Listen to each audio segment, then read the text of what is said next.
You're listening to Film Seizure. Before we get started, just a word of caution. This is a pretty R-rated show, so if you're listening at work or school or around your kids or grandparents, or hell, church for that matter, you might want to put some headphones on. Catch new episodes every other Wednesday on filmseizure.com and follow us on Facebook at Film Seizure and Twitter and Instagram at Film Seizure, all one word. But for now, if you're all set, then let's sit back and enjoy a couple of grade A assholes sit around and talk about movies.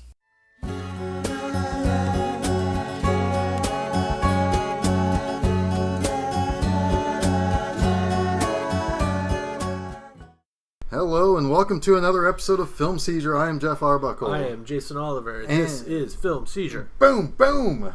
Alright, so we are in the third part of 3 with our special Dario Argento triple feature. Yeah. So, again, just to give you an idea of what we did here, we went to the drive-in here out in Shelbyville, Indiana, just a little east of Indianapolis. We drove out there. Yep. To check out the Skyline Drive-In. They were doing a Dario Argento triple feature. It was Suspiria, Deep Red, and The Bird with the Crystal Plumage. Yep. Hopefully you've already listened to the first 2 parts of this trilogy. We're going to finish it out today with Bird. Yep, so it's The Bird with the Crystal Plumage, which is based on a novel which was called The Screaming Mimi. And apparently there was already an American film made in the 50s called Screaming Mimi. No shit. Yeah. Huh. So this is kind of Dario Argento's. This is his big break in the film. This was his first film. Yeah, this is his directorial debut. He'd done, I think, a lot of second unit stuff. Probably, I think even with Sergio Leone. I know that he's also credited as a writer on Once Upon a Time in the West. So he definitely had already cut his teeth in the industry, but this was his first chance to really make his own movie. Yeah, and he kind of started with a trilogy of sorts. This is called an animal trilogy. This happens a lot in Italian cinema. Lots of people may not have any connection to one another, but they say these 3 films kind of carry along similar themes or actors or kind of elements from one movie to the next. Argento had a couple of those. Actually, I think he had one that just wrapped up not that long ago, that started even back in like the 80s or in the late 70s. And so, yeah, and this was something that certainly Fulci had done as well. We've kind of compared those two a lot because those are the 2 that has had the greatest exposure to Western audiences. Sure. Yep. So this is Bird with Crystal Plumage. This is another giallo. So that's kind of an Italian murder mystery. And this one is truly considered, I believe, a classic of the giallo. Yes, I mean this may be kind of the beginning of that whole genre, and of that whole, and it's really kind of a formulaic genre. Yeah. Which is fine. I mean, formulas are not something that we are unfamiliar with. Sure. I mean, we see it a lot in films, particularly in America, but these films were an easy way to pump out a lot of Italian film. And from that, there's a lot of things that inspired other filmmakers and other both American and Italian. So this was a 1970 film. We probably won't too often go this far back in history. I mean, this is I kind of feel like 70 would be the earliest that we would typically. I mean, there might be a few things from the 60s, but I think it probably depends based on a genre, or I'm sorry, a director showcase if we were doing something like that. But this is probably a little on the edge of how far we'd go back. Yeah, because I mean, as kids, like we've said many times before, I mean, as kids, we were exposed to different movies in different ways, and most of the time, most of the movies that we would have been exposed to as kids of the 80s would have been contemporary of that time.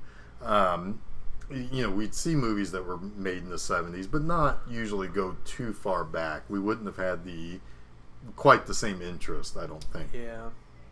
So, that said, let's talk a little bit about what goes on in this movie. I think what's really kind of interesting about this movie in particular is that it has some of the same trappings that the last episode that we talked about kind of fostered, or at least helped had, which was Deep Red was our last episode. It's a witness to a murder, and for some reason this witness feels compelled to solve said murder.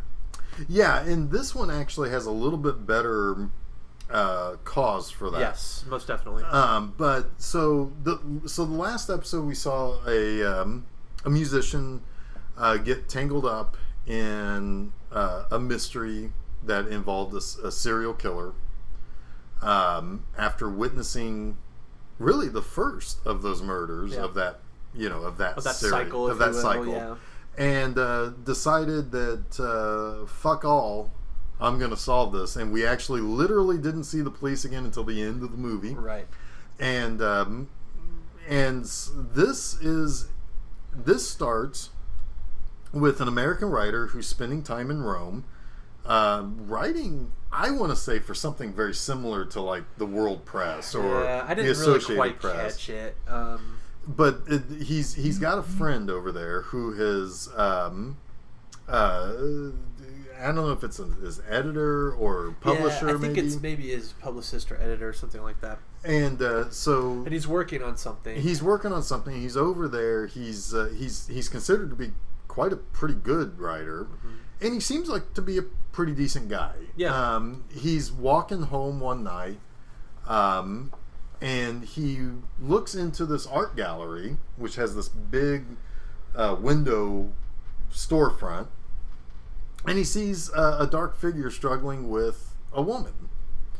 And he thinks that the dark figure is brandishing a knife and apparently seems to stab the woman in her gut, basically. And so he tries to hurry into the gallery and try to help her out. And this is kind of funny because this would be what would happen to me. He gets in through the first set of doors, but the second set of doors is apparently locked. And now he's trapped in between two doors that he can't operate. And he like literally is incapable of operating these automatic doors. And he's trying to ask for help from outside, and people can't hardly hear him. But he basically is stuck watching this woman who is seemingly clinging to life, kind of like crawling towards the door, trying to help him out. And the police do come. We find out that the girl is not killed. She's still alive, and she will actually be, after a little bit of surgery, will come out just fine.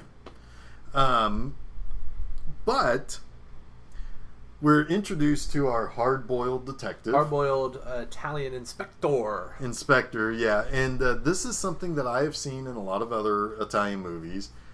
Kind of a dickhead cop. Yep. Who... you see this character in a lot of like Hong Kong films, too. Mm-hmm. And I think even in some like 70s American cop films, like the hard-boiled detective... most definitely, but from the Italian perspective, they usually have some sort of like prejudice against the foreigner, or just some sort of prejudice as to, well, why would you be here? You look like a fine gentleman. Why are you in the red light district? Right. They jump to conclusions, and if you're someone who's even just a little bit out of place, you're immediately a suspect. Yeah. Which maybe honestly is good detecting. I don't know. Well, it's someplace to start, maybe. Yeah. I guess. But in this country, we call it profiling. Yeah, and I mean, I'm sure we don't do it any better in this country. But in Italian giallos, they definitely tend to take things a little too far. Yeah. So what ends up happening is that our hard-boiled detective starts asking hard-boiled questions, and the guy is like literally was across the street, even got clipped by a car. Yeah. As he's trying to run over to help, and he says, all I saw was a figure in a dark raincoat. Again, another thing that we've seen in each of these movies. Yes. A raincoat. And the detective's like, well, that's not good enough. What's wrong with your memory? And basically like presses him to remember something that he couldn't possibly have witnessed. Yeah, he's kind of gone through something fairly traumatic. From a distance. Yeah, he's like, being treated like a suspect, and then his memory is being questioned, and he, of course, if he could remember what the killer looked like, he would tell them. Yeah, he is being nothing but cooperative, really, through this whole thing. He's like, God damn it! I've told you this number of times, and if I could tell you more, I would. And I want to help. I desperately want to help. And so at one point, he gets called in downtown, and the hard-boiled detective's like, well, this is like the same night. Yeah, this is the same night. Yeah, it's the same night. So he's like, he's telling him, it's like, damn it, I told you 6 times over. I didn't see it. I mean, I just tried to help this person who I thought was in trouble. He's like, you're an American, right? Yeah. And he's like, yeah, I'm an American, and I leave in 2 days. Yeah. And the detective's like, oh, that's interesting. Let me see your passport. Yeah. And the guy's like, okay. We're Jeff and I are like, no, don't give me your passport. Don't do that. And he gives him the passport, and the detective looks at it, and he's like, oh, that's nice. Opens the drawer of his desk, and throws the passport in and closes it. Yeah. And the guy's like, what are you doing? I'm like, what do you think That's my passport. Doing? And the detective says, the inspector says, don't worry, we'll take care of that for you. And he's like, but I gotta leave in 2 days. And he's like, no, you're not. We don't want you to leave. Right. So he essentially coerces him into helping them solve this murder. Right, because it's an attempted murder. The attempted murder, right. Solving this attempted murder in the hope that he's going to remember something. And that would lead him to helping them solve a couple of other murders that have happened around the city. They think it could be connected to these other murders. So it's pretty ridiculous. He's going to essentially keep this guy in the country. And put him at danger. Put him at risk because he's a potential witness to something that he... Yeah, what the fuck is that, he feels like he's already told him everything he can remember. Yeah. So... Which, I mean, the legality of that is dubious at best. But it's Europe, so we don't know what their laws are. Yeah. I mean, now, what's interesting is, though, that we do get introduced to the most fascinating character in all the movie. Actually, there's 2 super fascinating characters for 2 different reasons. But the guy's girlfriend, that's with him here in Europe, she's an American, too. Yeah. Which I think that gets kind of glossed over. She came with him and going back with him. Yeah. They're not husband and wife, but they're boyfriend and girlfriend. And she is spunky. Yeah, she is. Because she's got this poster of Albert Einstein above over their the bed. Yeah. And like he starts telling her about what's going on, and she just wants to fuck. He basically tells her like the whole day he just had. She's like, "How was your day?" He's like, "Well, I got trapped between these 2 doors. I witnessed a murder. Attempted murder. I got drugged downtown and questioned for hours, and then I got my passport taken. So guess what? We can't go home." Yeah, and then she was like, "Okay, want to fuck?" Yeah.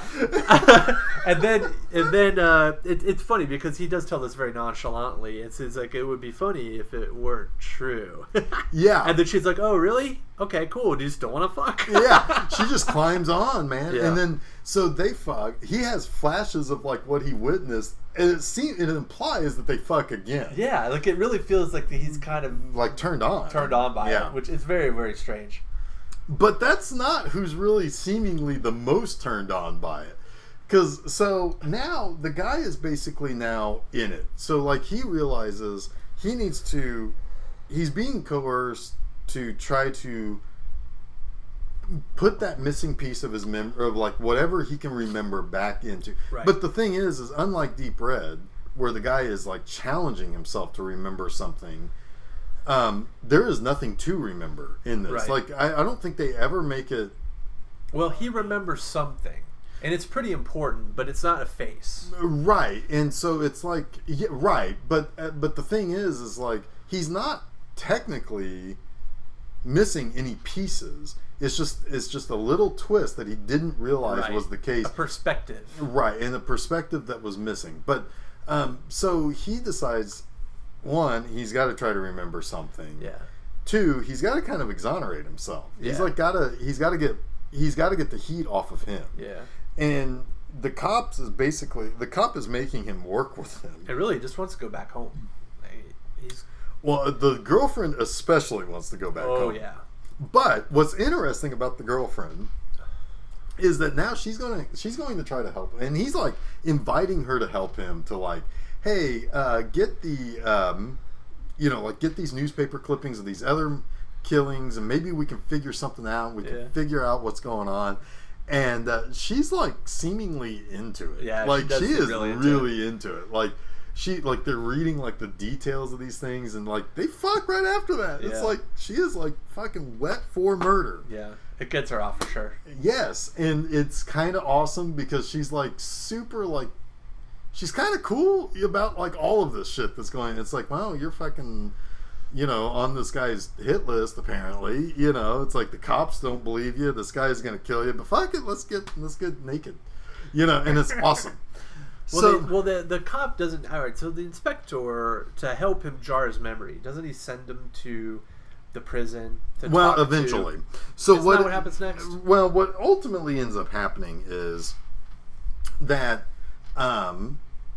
So now the guy has kind of these details from these newspaper clippings, and he's starting to kind of piece together what could be involved here. And yeah, he does kind of find out about this pimp that's been arrested for the suspected murder of one of his one of the suspected girls that he pimped. Right.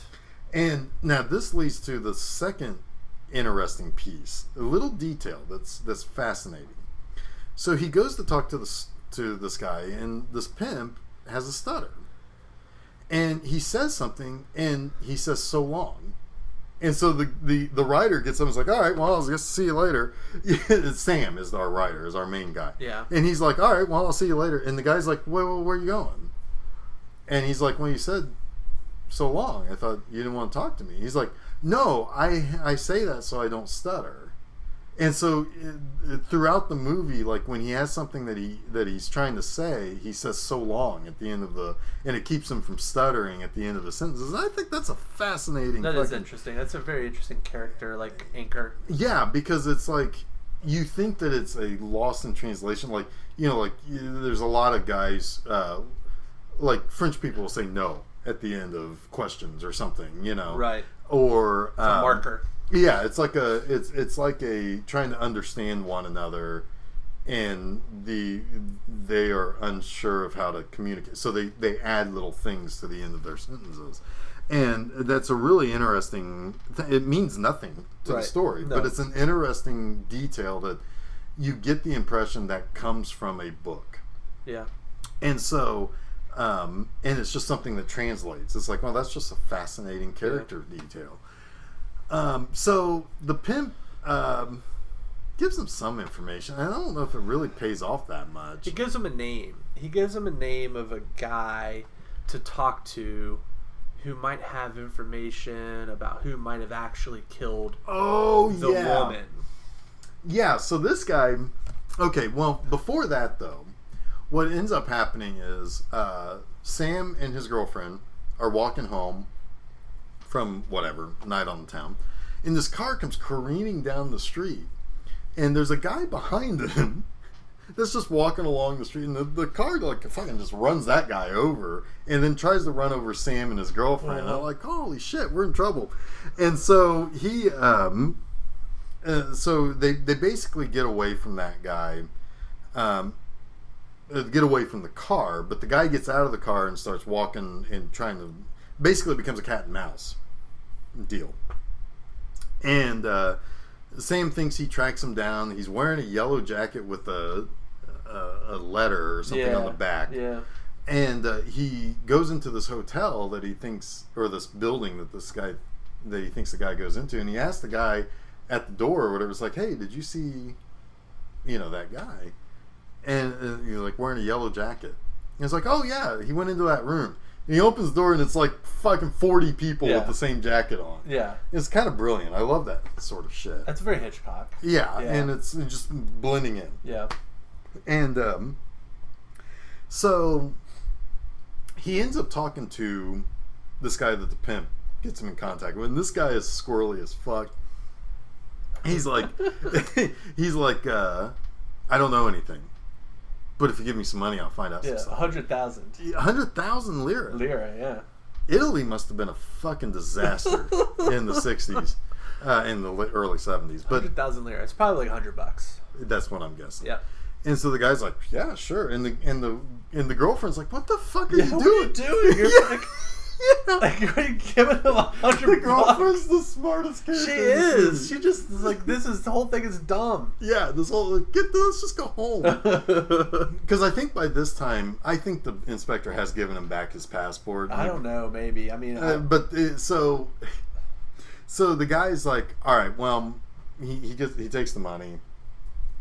He's like, all right, well, you'll never hear from me again, except for when you hear from me. Right. Basically, he's like a double talker, and it's hilarious. He's like, I'm not a rat, I'm a rat. Yeah, basically. And so the guy, like, he's like real, like, skittish. Yeah. And he kind of reminds me of, like, if you lived next to him, he'd be totally the Kramer of your building. You know, it's like just being a weirdo. And did that pay off? Yes, it does. But not until much later. It pays off in a big way. Some of the other things that Sam finds out is that there's this painting that somebody had purchased. It was the pimp's prostitute. Yes, it was like the last thing she bought. Yes, before she was murdered. And it was this painting of this really eerie painting, man. It's cool. It's like it's got this. It's sort of this very simple pastoral scene with a a farmhouse and a picket fence and everything, and in the middle of it there's a man murdering a woman. Yeah, it's the farmer killing. Yeah, farmer killing chick. someone. Yeah, and then like the middle, like very like a kind of a tiny element of the whole painting, but it's there and it's the focus of the painting. And it is creepy as shit. Because like the composition is peaceful, but then like the characters are like monster. I mean, like it's almost monstrous. Yeah. In how it's displayed. So, so he takes a reproduction, like a little picture of that painting home, and he sticks it on the wall, and he and his girlfriend look at it, and then they fuck. Huh. Yeah, and then they fuck because she's like into it. Yeah. You know, it's like she's like really looking at it. She's like, she likes it a lot. At this point in the movie, I'm thinking like, I think this chick's the killer. Yeah, because like, she seems to like kind of like she's really into that painting a lot, and it seems important to the overall kind of thrust of the plot. So because like there are some other things that happen. Like there is another killing that happens. There's an attempted killing where like the killer from his POV is watching a lady at a horse track. Oh, it seems like. And he follows her home, but she's kind of keen that somebody's following her, so she kind of drifts over by where like these cops are, and so basically kind of scares the killer off. But there's this other girl that the killer follows home, breaks in, like basically almost ritualistically, like opens her shirt and kills her. Which is interesting because this movie has a lot of sexual elements. It definitely does. But Argento very rarely, at least in the early days, used nudity. And this movie has no nudity. No. I mean, or at least practically none. I don't believe there was any, and that was. I mean, the guys open up her shirt. That scene had the closest to it, but it wasn't like a bared breast or anything. No, but you might have seen a bit of a nipple. It was very sexualized though. Yes, it was. I mean, because the whole. And that does kind of play into what we do find out as far as the killer is concerned. But because like that is overtly sexual, tearing open the shirt and it's almost ritualistic in its killing, but sexual at the same time. It also plays into whenever Sam and his girlfriend are talking about the killing, like they fuck afterward, like she is. They get excited. I mean, they do. It might not be the fact that murder excites them, but it's the life threatening. The life threatening aspect. The whole like, man, there's this scariness of it. Like it's kind of like Speed, like what Sandra Bullock always said in Speed about like how two people who experience like life-threatening, it's that very thing. It's like it's the release of they're scared, so their release is to literally release. There's an intimacy there. And it's kind of funny because like the girlfriend it's funny how I can't believe you just quoted Speed. That was amazing. I know, right? It's a good fucking flick, man. Bomb on a bus, man. Bomb on a bus. But the girlfriend's like super like supportive. Yeah. But she also just wants to go home. She's really kind of it gets to the point where she's sort of over it. She lays into the inspector quite a bit. Yeah.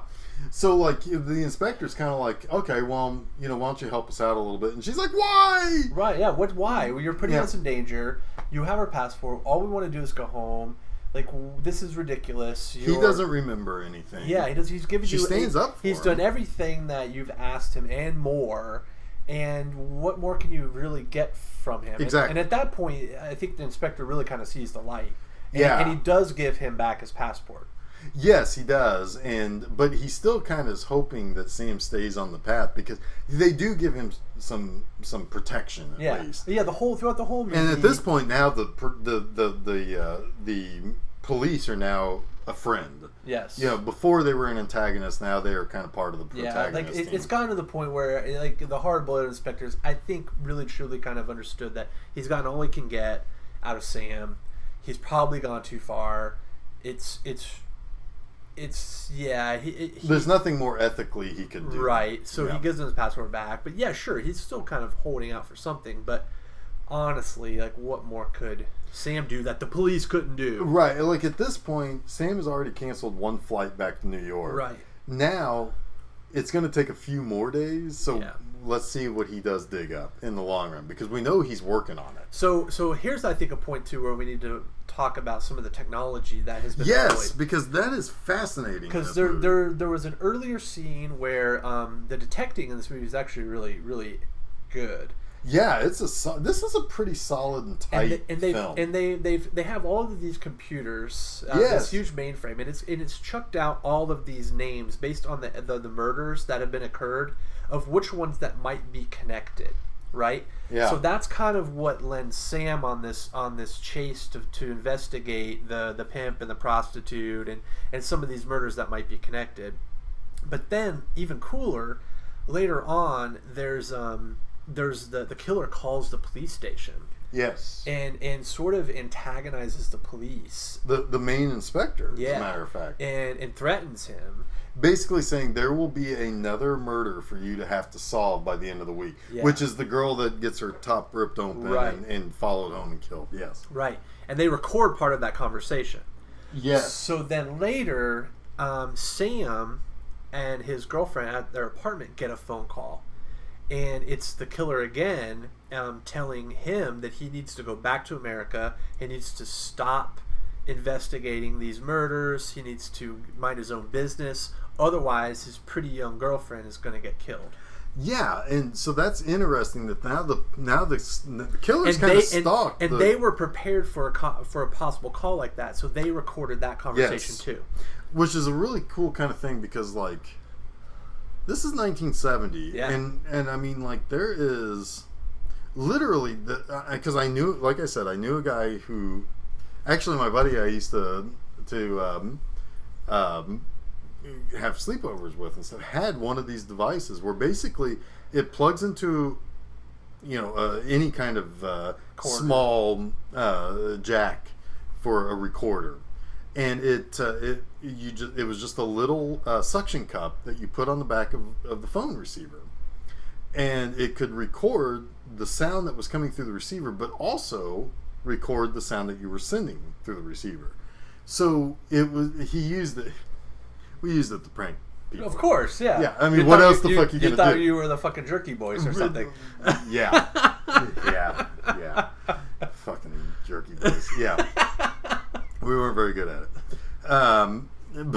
But no, I mean, that's all it is. It's just a little suction cup that's connected to a wire. Yeah. And they stick it on the back of the phone, and they're recording it on like a reel-to-reel, which would have been... That's exactly what they did in the movie. Yes. And they, what's cool is they recorded this, so then they took it to the police station, and they compared the two recordings. Yes. So they had an electronical device. I'm not going to be able to tell you exactly how they did this, but it read the spectrum of the sound waves. Yeah, specifically the spectrum, inflections in vowels. And and by that they were able to compare the two and tell that they were not the same voice. They were not the same voice. Plus, one of the calls had a clicking sound in the background. Yes, the one that called Sam at his apartment. Yes, had a clicking sound in the background. So now we know. Oh, interesting. Pretty good. There's two killers, right? Yeah, like there's a scientist man. They're in a lab coat in this detective's office in a movie in 1970 in Italy, who says, "We know for a fact these are two different people." Yeah. Pretty cool. And that's awesome. Yeah. And I'm sure that in 1970 that would have blown some people's minds. Yeah.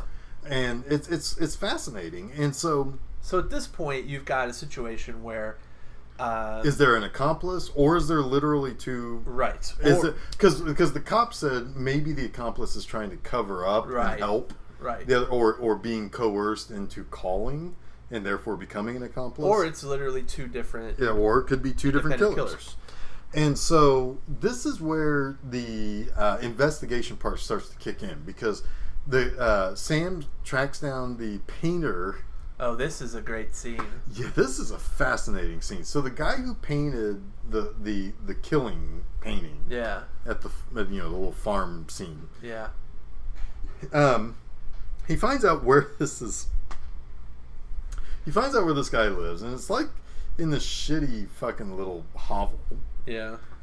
It's kind of like a barn. It really kind of is. Because, okay, so he realizes there's no door. Yeah. There's a window, but no door. So he calls up to the window, and out comes this ladder. Yeah. And because he basically, like, the guy's like, go away. It's a very Italian thing. Go away. Go away. And he's like, no, I'm here. It's a very Argento thing. Yeah. And he's like, basically, it's like, I'm interested in the painting.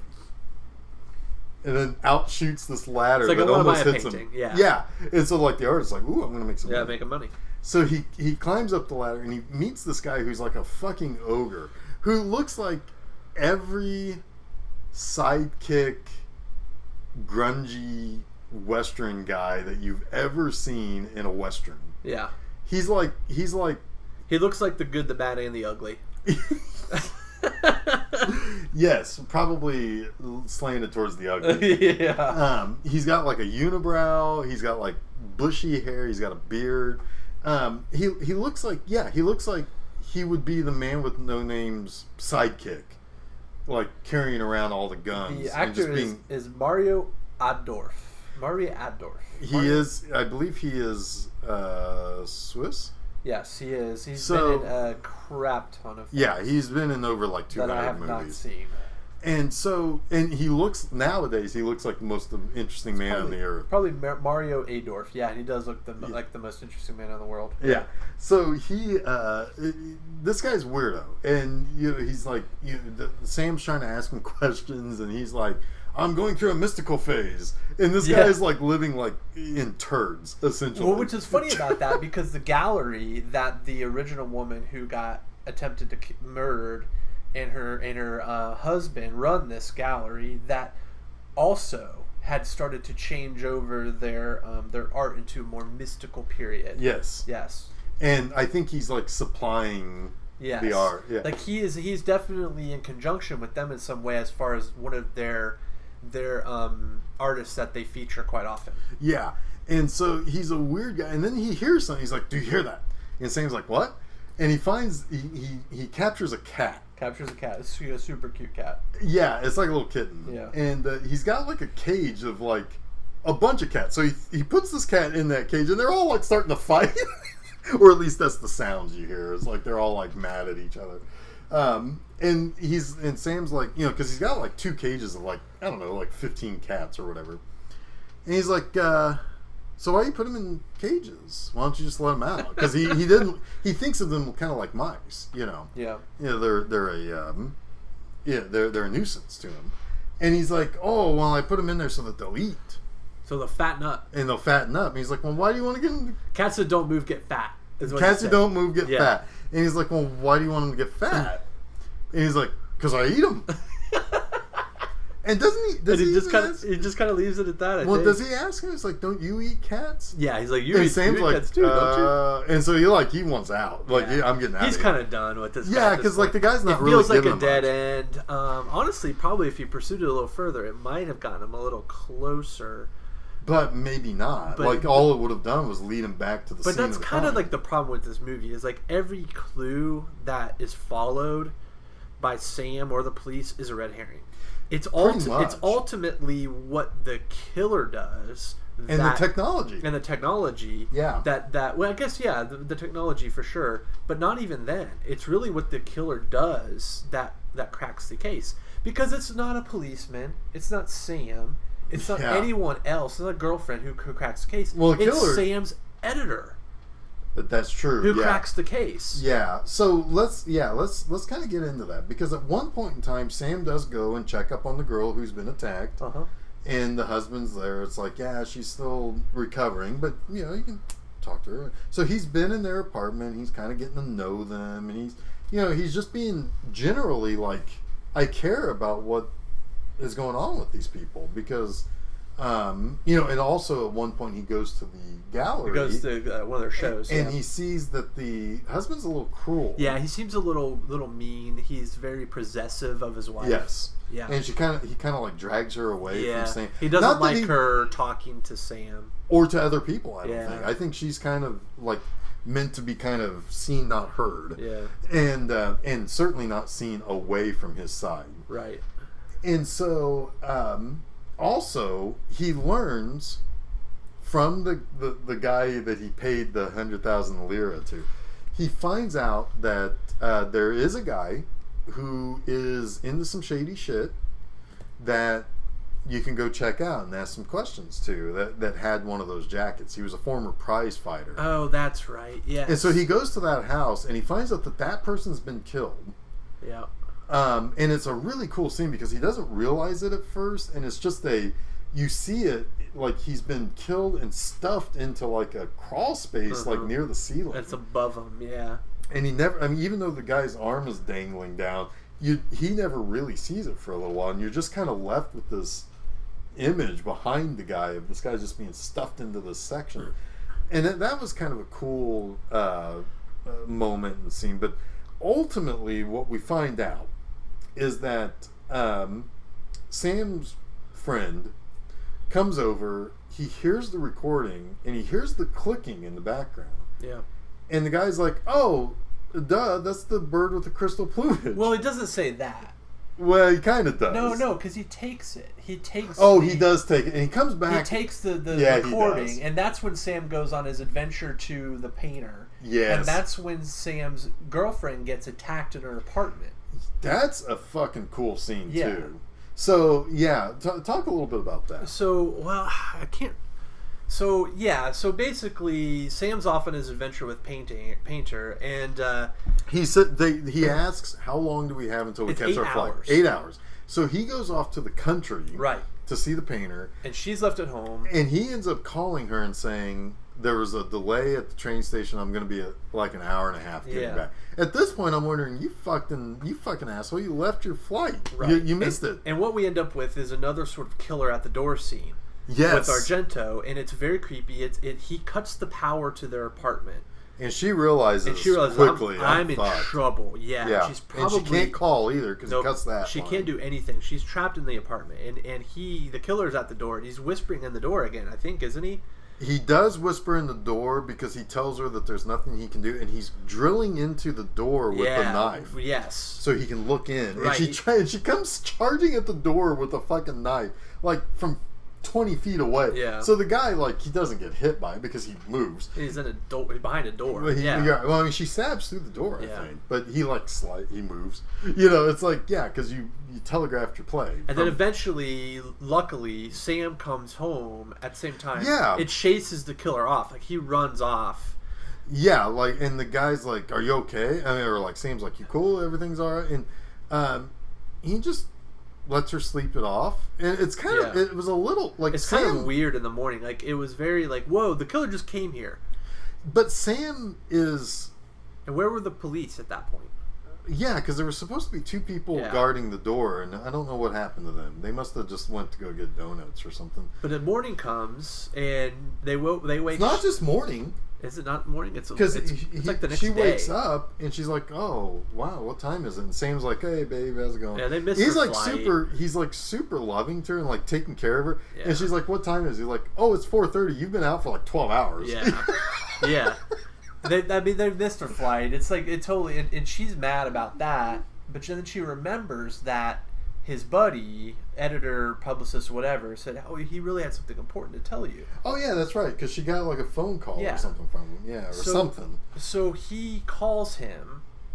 Yeah, and this guy talks like an asshole because he's like, "So, I had blah blah blah," and he's like, "Yeah, that's great. So that's the important thing you had to tell me." This was the funny thing about this because he's like, "Yeah, so I was listening to the tape over and over, and it finally hit me. It's like the sound of that clicking is the sound of a very obscure bird. I forget what it's called. It's got the feathers They call it the bird with the crystal plumage because it's got feathers that looks like crystals as it waves. Yes, as it waves, and it makes a very distinct sound, but they can only be found in Siberia." And the guy's like, "Fuck!" It was like, "Oh, well, that's really interesting. I don't know why the fuck it helps me, but thanks for the information."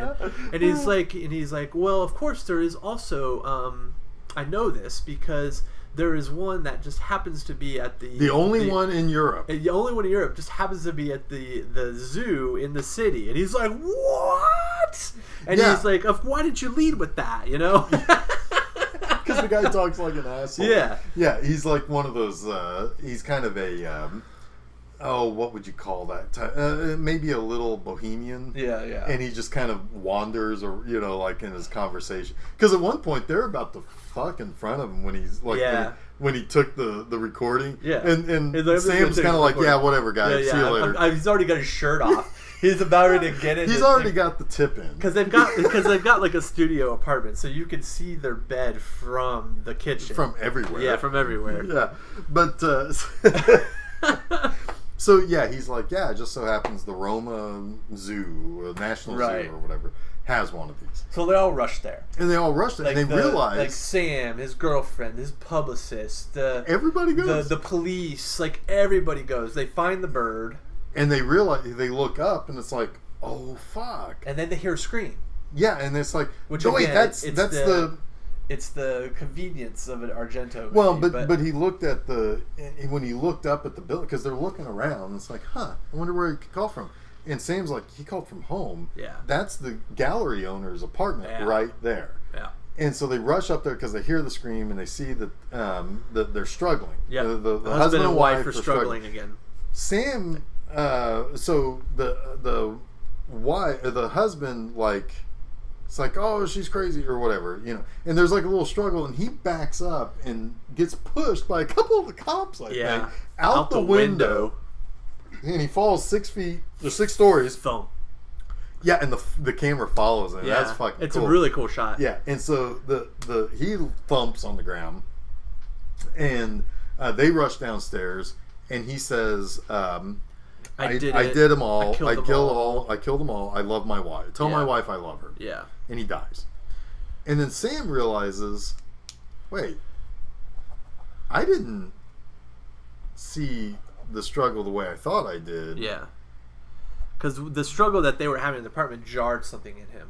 Yes, and what he realized was the guy in the raincoat didn't have the knife. The wife had the knife. And she was trying to stab the guy, and he basically, by defending her, caused her to stab herself, I think. Right. And so he's like, "Oh, fuck. The problem is the wife." Yeah. This guy, I mean, I guess he did kill some people, as we find out. We do find that out. But he's not the bad guy. He's not the ultimate bad guy. The person who will exonerate everything, like basically solve all of the murders that have happened lately, is the wife. So he realizes his girlfriend's gone, and it's weird, man. This is a weird scene. This takes a while. It takes too long. He's the entire wandering... the third act opens with them finding the two of them struggling and the guy dying. He wanders the cities, asking people on the street if they saw anyone who resembles his girlfriend, because that's who he's looking long for. blonde hair. He's not looking for the wife. He's looking for his girlfriend, because he Right, thinks his because- girlfriend is mad that I don't know what, but Well, she just is missing. She's just gone now. So he's like, but he's very nonchalantly trying to find her. Yeah, and so the guy says, "Yeah, I saw her go in there." But you asked a very good question, which is why doesn't he ask? Did you see anyone anybody with her? Right. Because it's kind of odd that she just kind of wandered off. Yeah. And also, the wife is not to be found anywhere. Right. So he goes in, he tries to find the wife, realizes that at that point... That's when he realizes that the struggle, and the wife right. was trying to kill her husband, yeah. And he doesn't see his girlfriend, like, stashed underneath. She's, like, tied up under the bed. Yeah. And his publicist buddy is dead, too. He's there as well, which is weird. Yeah. How did they all get there? But he's dead, too. Yeah. Yeah. So he then tracks her back to the gallery. Where basically the big final showdown happens. She pushes a big heavy thing on him. It's got a big sculpture on him, traps him, and she toys with him with a knife. Yeah, and that's where like a little bit more like the sadomasochism stuff kind of comes in, because she's kind of getting off on it. Yeah, she's definitely turned on. Yeah, and she's like, toying with him and kind of laughing at him, and that's when you find out that she had some sort of traumatic experience. She was a survivor of an assault. Well, basically, how did she end up dying? Because he escapes and she dies.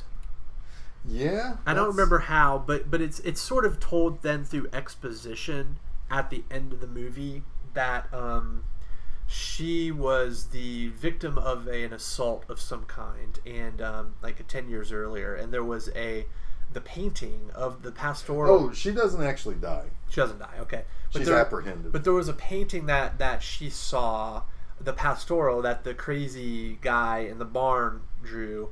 It sort of triggered something in her.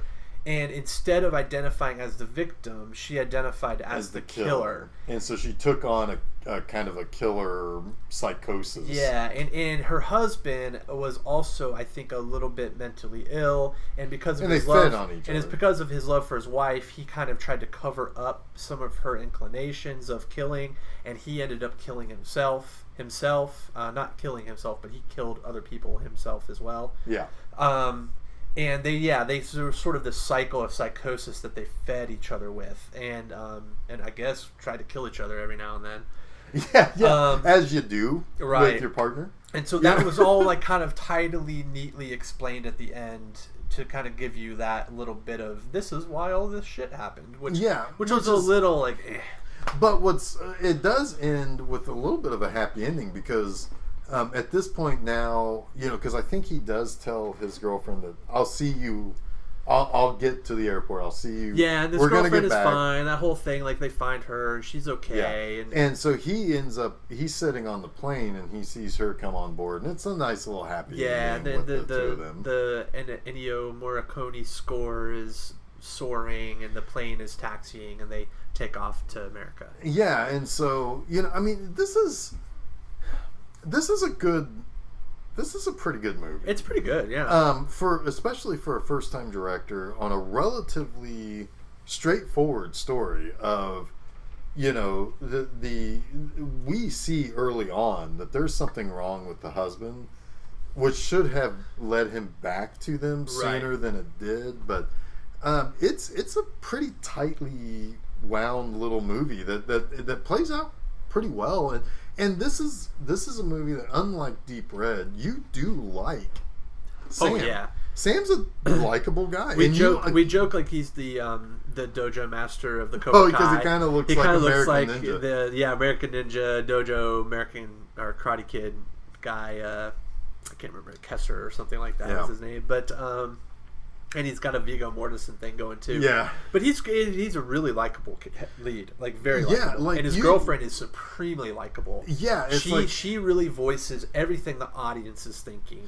Yeah, she gives us that valve to be like, why are you doing these crazy things? Right, but you also understand his motivations much better than you do the goofballs in the last movie. Most definitely, Deep Red, yeah. Because in this, Sam's kind of like, well, it's like I'm kind of in this already. Yeah. And at this point, it's like it begins with him kind of exonerating himself, but then only becomes like, I've gone this far, I might as well see it through. Well, yeah, it's almost like his curiosity at that point makes sense. Yes. And also to the point where he's been kind of threatened. And you know what? You can go kind of two ways with that. You can go with, all right, I'm going to do exactly what the killer says and be a victim and go back to America, or I'm going to be like, that's bullshit. I'm going to end this thing. And that's kind of the way he goes. He takes control. He's like, I'm not going to be victimized. And what's interesting is you're not going to victimize my girlfriend. Yeah. And to the point of recklessness, you might argue, but it's still it's effective. It's an understandable reaction. Yeah, and what's kind of interesting, one thing that we didn't really talk about is that, he is at one point followed home by one of the killers. Yes. Which we now realize is the husband. Yeah. But he was followed home after, like, basically, when he was coming home from the police station. Yeah. The guy followed him and tried to with a butcher cleaver. Oh yeah, tries to. That's right, because that was the last thing he told his girlfriend when he got home. Was like, hey, and to top somebody up the things off, somebody tried to take my head off. Yeah, and so he he had a really shitty day. Yeah, he really did. And it was only by the fact that there was an old lady coming the other direction that said, "Look out behind you," that he survived. But that was the only time that he was truly, until the end, directly in danger. Yes. And he still saw it through. And in a way, it's like, maybe even after, getting the phone call, basically where his girlfriend was threatened, he's like, fuck this, I am ending this. Yeah. And he kind of takes on the heroes. Yeah. Like at first he's kind of protecting himself, and now he's the hero. And it should be pointed out too that when he goes to talk to the artist, at this point they have 8 hours till the plane takes off. There's really no reason to get caught up in anything anymore.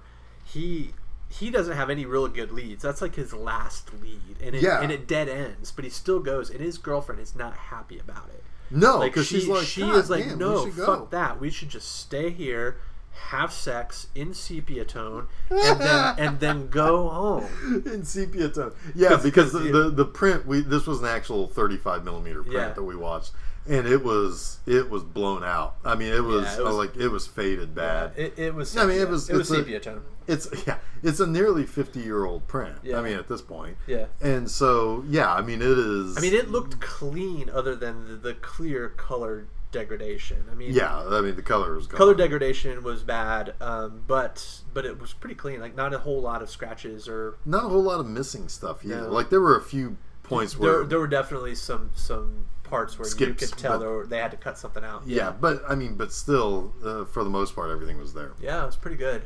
But yeah. So it's like, he does fall victim a little bit to his own morbid curiosity, but also at the same time, he's like, it's like, I just kind of need to see this through. And, in some ways it kind of endangers her. Yeah. Because he didn't, heed the killer's warning. Well, I mean, he gets home, like, I don't know, 10 minutes later, maybe, and his girlfriend's dead. Yeah. So he was that close from tragedy. Yeah.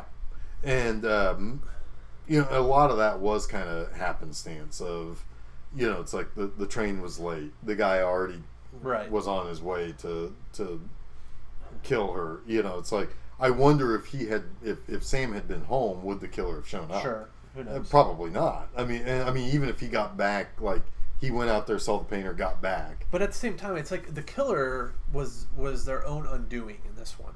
Yeah. Like, it wasn't even any. There was no investigation that Sam did that ultimately found out who the killer was. I mean, it gave him pieces, but the killer, I think, was concerned that Sam saw something, and the killer wasn't sure exactly what Sam saw. So he made a call from a place that could be identified. But by the killer's own paranoia of what was known and what was not known is ultimately what undid him. Yeah.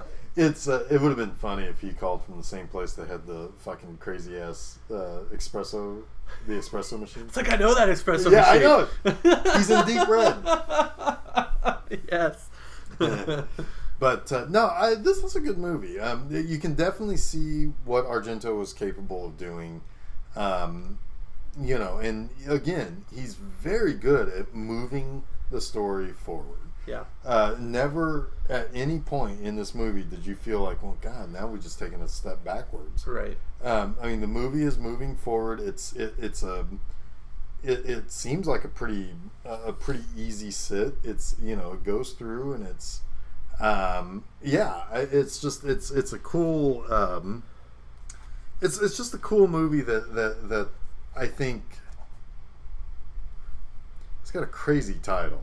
It does. I mean, it really does. But it's an interesting title, and once you realize how that fits in, it's very much like cool. it's very much like a 50s noir title. Yeah. Oh, you know? sure. I mean, it's like the Maltese Falcon or something. You know. Yeah. I mean, it's sort of the thing that is important, but is minimal to the whole thing. Yeah. I mean, it turns out to be one of the most important things.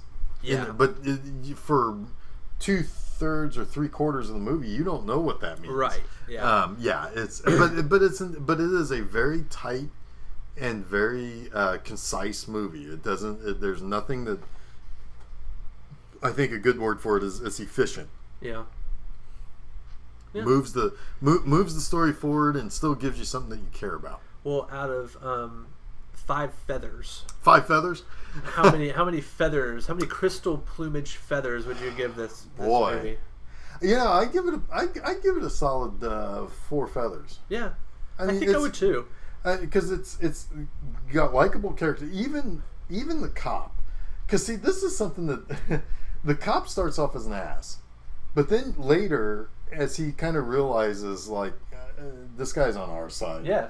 He becomes a good ally. Yeah. It reminds me a little, and I always reference this when I see something like this happen. Remember in Minority Report when Colin Farrell's like a fucking prick? Yeah. And he is all about just stopping Tom Cruise, and then you realize he's doing his due diligence, right? And he's actually doing a good job, right? And then he's coming to the truth, yeah. And then he realizes, oh fuck, he didn't kill it. This has been manipulated, and then he gets fucking killed. Yeah. But then for that 40 seconds that you realize that he now knows the truth, it's like, yes, yeah, we have an ally. Oh right. fuck, now he's gone. Yeah. That always pissed me off, but it's one of those things. I see it a lot in other movies. It's not an unknown thing that is in movies. But yeah, it kind of felt that way with this too, where it's like, oh, we have an ally, and you know now he's not interested anymore in just mining whatever memories Sam but he kind has. of disappears at that point too. He kind of does, but he at least says, I'm going to go over here and do my job. I'm going to leave. But I'm going to post a couple of guys here for you. Yeah, he definitely looks out for him. He's like, when's your flight? I'll make sure you're safe until you get on your plane. Yes. Yeah. And the cop does not seem like he is a bad cop. No. He's just doing his job, right. you know. He's probably a little exasperated by the murders and whatnot. And yeah, maybe he still does go a little bit too far, but he's doing his job. You know, I mean, and he then continues to do his job once he realizes there's no more need to press, right. you know, right. And he doesn't act like a sore loser at that point. Yeah. But no, how many feathers? I give it 4 feathers. Yeah. I agree. It's a tight little thriller. It's likable characters, relatable characters, a little bit of that psychosexual element, which I think titillates a bit, you know. And I think that would have been during a time frame in which that would have been, you wanted that, yeah, you know. And Argento doesn't need that in his movies, but he gives it to us a little bit in these early. Yeah, I mean, I enjoyed it. It was interesting watching these movies in reverse order, chronologically, to kind of see, you know, some of the elements in Suspiria and Deep Red that were present in Crystal Plumage, and then just kind of as a whole, kind of seeing some of the the thematic elements that are very present in all three. The witness of a murder, the investigation of a murder, and the reveal of a murder. In a lot of cases, a witness who is sort of reluctant or has no real business being a part of the investigation, but ends up kind of revealing taking it on and revealing the truth. Some of Argento's motifs, like his POV, his sort of fascination with telepathy, his just the whole visceral nature of how he likes to dispatch his victims with glass and cuts and knives.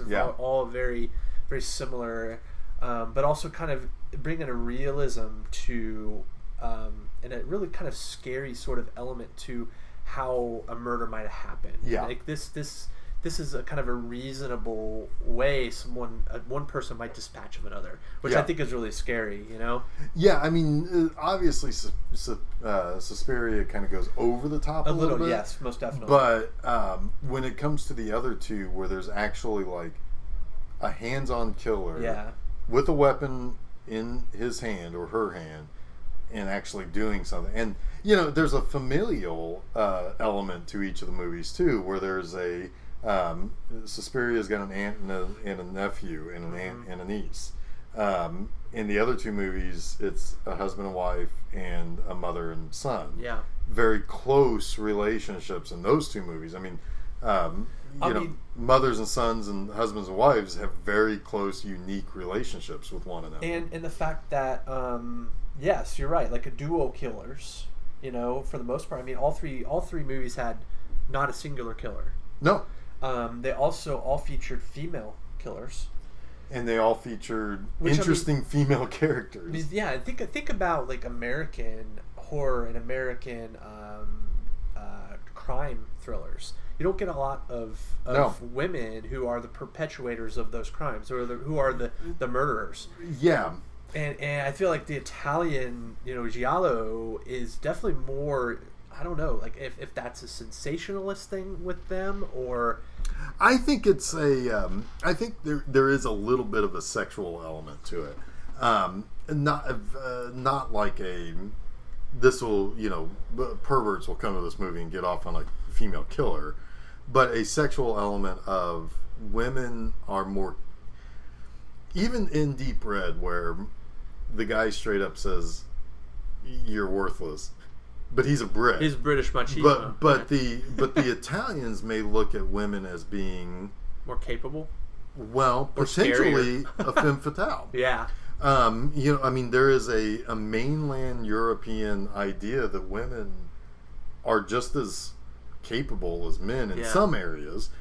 Maybe not maybe they didn't think that in every area. Whereas the British and the Americans looked at women as being the home providers. Well, I mean, you feel like your American thriller wouldn't really feature many female killers. A lot of them are going to feature deviant men too, not just. Right. I mean, think of like Silence of the Lambs. The thrust of that is that there's a man who's frustrated that he can't be a woman, right? And so he goes out and kills, and so he's a deviant. Right. And Hannibal Lecter himself is a deviant person. So there's a sort of a strange equality on display in these Argento films, in the sense that we're all capable of really fucked up shit. Yeah. Yeah. Yeah. I mean, and I think that is probably something that maybe the Europeans came to realization before we did. Yeah, well, they're a much older civilization. Yeah, so I would understand that for sure. But one thing that we didn't talk about. So, at one point, during the time when Sam is still considered a possible suspect, or we got to jog some memories. He is pulled into the police station, where he's going to be asked to identify somebody from a lineup. Oh my goodness! Yeah, how do we forget this? So now at this point in time, because of the nature of some of the killings and some of the attacks, because they were young and pretty females, at one point the cops think like, well, he could be a pervert. Could be a pervert. So they bring in a bunch of these perverts for a lineup. Yeah. And in walks this transvestite. Yeah. who comes in, and the cop, I think it's the detective. I think it's our detective. Yeah, he says, he yells, "How many times do I have to tell you Ursula Andress belongs with the transvestites, not the perverts?" and so and so like the so it's like whenever there's a pervert lined up, they put this transvestite in the lineup. But no, he's like, no, clearly not a pervert. This person, this person is a transvestite. We have a whole separate lineup for those. and it's hilarious because it's like everybody's just kind of looking around like, oh, and so like they have to like trot her out, But so Ursula Andress was the first Bond girl. She played Honey Rider in Dr. No. She was a huge model, and by the time the Dr. No came out, she was already like in her mid-30s, I think. But she was the girl who comes out of the water wearing the bikini with the knife on her thigh and everything. It's an iconic character. And so apparently there's a transvestite in the Rome Police Department named after her that they line up for these types of killings. So for the pervert lineup. For the pervert lineup by mistake. Oh my gosh. So yeah, just one of those little things that gets thrown in that just kills you. But anyway, I think at this point we're pretty much at the end of the bird with the crystal plumage. Yeah, and at the end of our Argento trilogy. Yeah, so in a couple of weeks we have a little bit of a special thing coming up. So in a couple of weeks there is a Friday the 13th. Yes. And way back in, I guess it was September. September of 2017, we recorded a pilot episode before we really kind of figured out our formatting.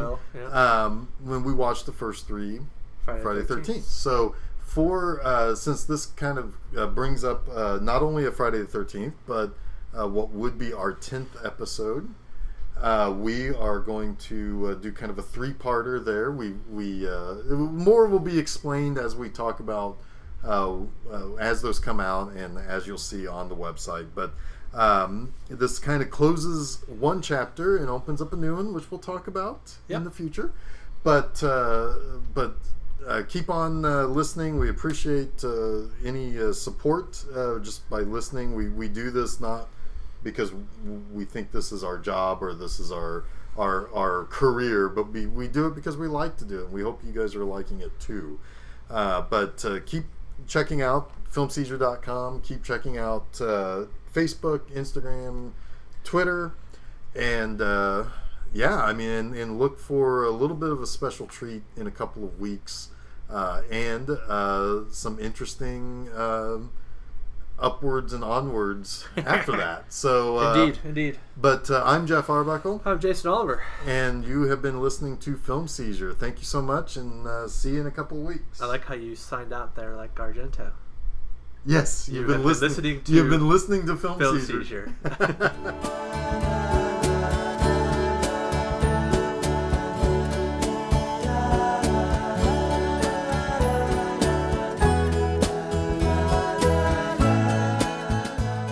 Okay, cool. Do you still want to fuck?